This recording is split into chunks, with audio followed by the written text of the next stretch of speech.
Hey guys, welcome back to Three Hits. Today I'm touching on the three things that I think the Toronto Maple Leafs need to address as soon as possible. These are going to be the things that determines the direction that this team goes and what next year is going to look like ultimately. And while not getting into it too heavily, I'm sure that's what we're going to do in the next weeks and months to come is break down all of these different categories and figure out what they need to do. And if they do make moves, figure out what those look like now. But number one, I think we need to figure out what to do with the general manager and the head coach. Is Kyle Dubas going to return? Is Sheldon Keefe going to return? Are they both going to be gone? Is one going to return and not the other? If so, who, why, and what does that look like? So I think that needs to be handled first and foremost before they start figuring out what direction they're going to go, and I imagine that is on the minds of the powers that be. Number two, I think they need to figure out what to do with the core four. Who do you stay with? Who do you invest in? Who do you think is going to take you to the next level, and who's holding you back from getting there? And those are tough questions. I don't think anyone knows the answer, but I do think that it is now proven to most people that this group isn't made to succeed in playoff hockey. They're lacking somewhere. And I think that in order to get the team that you want and to fix the problems, you have to dismantle in some way, shape, or form the core four.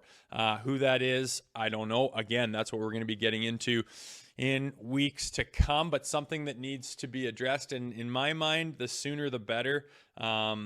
Obviously, with free agency coming up in July 1st is a time to make some moves, trade some people around, and I don't know, what can you get for certain players, and who wants them, and what is their value, and what will you have to pay them if they stay? So many questions.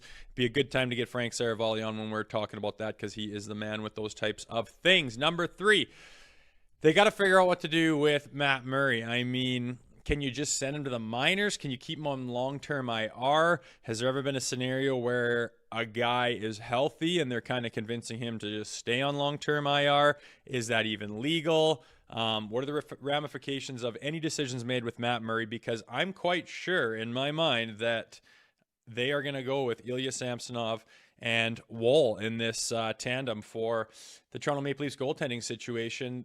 I mean, Matt Murray, if he's proven anything this year, he's just proven that he's not reliable to stay healthy. And it's probably as frustrating to him as anyone else in the world. And you feel for the guy. When he's healthy, he tends to be able to play some good hockey. Won some games for us this year, but he just can't stay healthy. And you can't keep, a guy of, with his salary of any kind on roster if he's just not going to be playing any games. And I believe that we've found an up-and-coming talent with Woll in net. I think he proved himself in the second round of the playoffs there. So that's the direction I think they're going to go. But what exactly does that look like for Matt Murray? Where does he end up?